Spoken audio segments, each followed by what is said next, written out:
Dear brothers and sisters in Carmel, I am happy to present to you a series of short videos on our Carmelite charism. What is the charism of the discussed Carmelites? To answer this question succinctly, a lot of preparation has taken place in the past years, and the final draft of it was presented and approved in the last general chapter that took place in Rome in September 2021. The current formulation of the charism is entitled as Being Discussed Carmelite Friars Today, Declaration on the Carmelite Theresian Charism. Now, this has been made available by the IPCI in India for all the friars with this booklet in which it contains the entire declaration. This year, 2022, being the 400th year of the canonization of our Holy Mother Saint Teresa of Avila, the General Definitory has proposed that all our friars could read this declaration and reflect on it individually and in the communities. And as a result, they could assimilate the text and deduce from it the necessary practical applications. In this way, this declaration on our charism can be a help to prepare the upcoming provincial chapters as they decide to incorporate it in their respective provincial programs. In order to facilitate your reading and reflections, we thought that we could have it in 8 meetings. Accordingly, we will provide a short video for each meeting with a few questions for every month beginning from February. Since I could not be available in the month of February, I will combine the first and the second meeting, that is, one of February and the other of March, and I will present both of these together. The third meeting will be in the month of April, and then we'll continue the rest of our meetings in the subsequent months regularly. My dear brothers in India, in the past, some friars have tried to present the Carmelite charism through retreats or through a short text.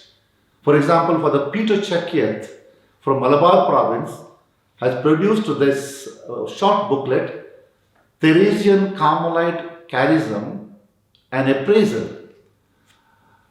Moreover, retreats conducted by Father Dacius in Manjamal province or for the Paul de Souza in KG province and so on, these are the efforts that we have made to produce, in short, the charism of the Carmelites. As I stated earlier, the present declaration has been prepared by the General Chapter and approved in the General Chapter 2021, and although it does not have a juridical character, it expresses in a summarized and articulated way the essential elements of the Carmelite Theresian charism as we could express them today. Therefore, my reflection is on this declaration, which is approved by the General Chapter 2021. It has 68 numbers with 5 parts, and we shall deal with these 5 parts, that is 68 numbers, in our 8 meetings. Our first meeting contains numbers 1 to 3, and the second meeting has numbers 4 to 10. As I said earlier, I am combining today the first and the second meeting, namely numbers 1 to 3 and 4 to 10. Let us now begin with the numbers 1 to 3. The title is Responding to a Call. All of us have experienced a personal call from God. Each one of us have our own vocation story. We know certainly that our call is gratuitous call from God. We joined the Carmelite monastery to be a Carmelite. But when we joined, how much did we know about Carmelites? Hardly anything. But as we grew, as the years passed by, there was a progressive assimilation of our identity as Carmelites. This identity as Carmelites should grow and mature in a process that will last a lifetime. It is true that in the course of time, a lot of changes, especially in the religious life, have taken place. I mean, the external mode of existence. But one thing has not changed. That is our call to the consecrated life, which is the foundation from where our identity emerges.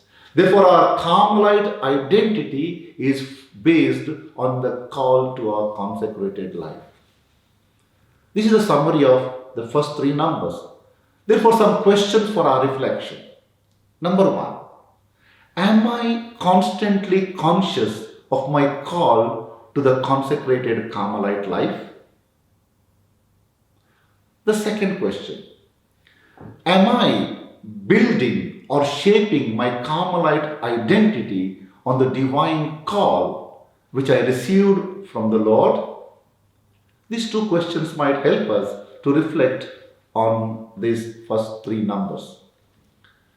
Let us go to the second section entitled Charism and Formation, which contains numbers 4 to 10. Now, what is the role of formation with regard to our charism? Our formation is that which clarifies and develops one's identity as Carmelite. St. Teresa of Avila, Holy Mother, wrote, Way of Perfection, particularly as a formation guide to the sisters, which became an instrument of formation in order to live a way of life intended by Teresa. We know, according to Pastores Dabo Vobis of John Paul II, the four aspects or components of formation are human, spiritual, intellectual, and pastoral. All these aspects make our formation integral, and we want this integral formation.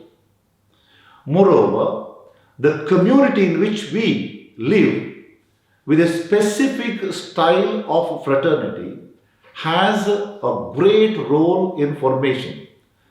The document says, I'm reading number 7, living in community day after day forms us, that is, it accustoms us to thinking, judging, and acting in one way rather than another.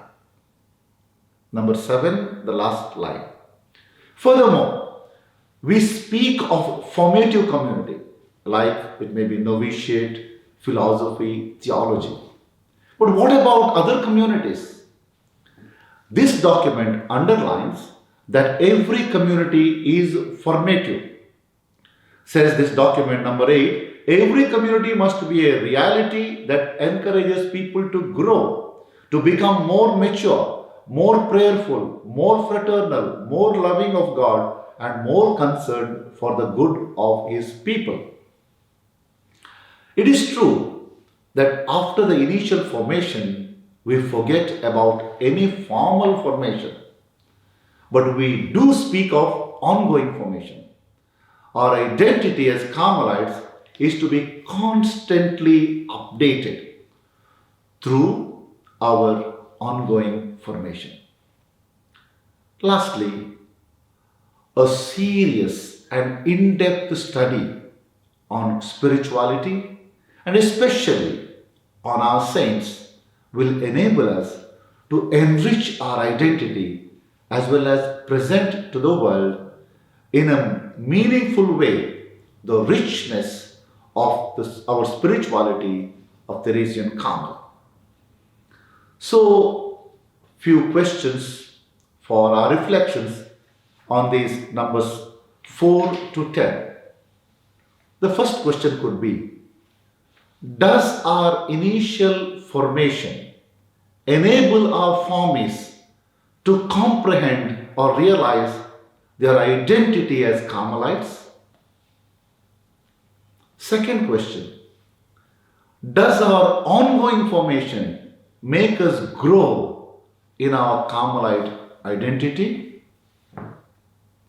So, my dear brothers and sisters, these are the numbers 1 to 10 we reflected today. Thank you very much for your kind attention. Looking forward to meeting you all in our next session in the month of April. God bless us all. Thank you.